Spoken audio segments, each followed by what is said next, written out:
Okay, so today we're going to talk about AWS Copilot.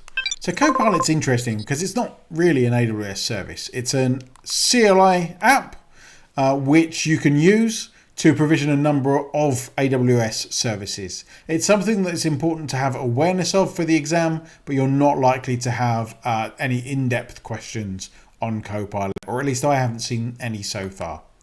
So to use it, you simply type Copilot in it. You can create a project, and that project will create a number of AWS resources like load balancers, ECS Fargate to run your containers serverlessly, and databases using RDS.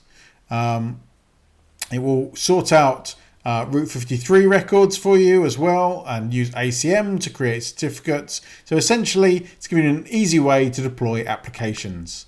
It also integrates with Code Pipeline, so you can have automated deployments. And you can have those automated deployments come from various branches within your code base. So if you're using GitHub or Bitbucket, you can have automatic deployments to your test environments, to dev environments, based on branches or tags within your repository.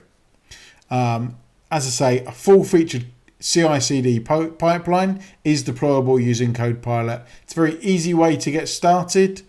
In reality, it can get a bit limiting though if you need to do something outside of what it provides. So it's a good way to get started, but maybe not the way to continue after a certain point.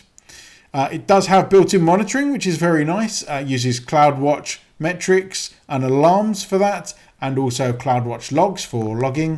Until next time, here's a nice summary for you. Enjoy the cloud.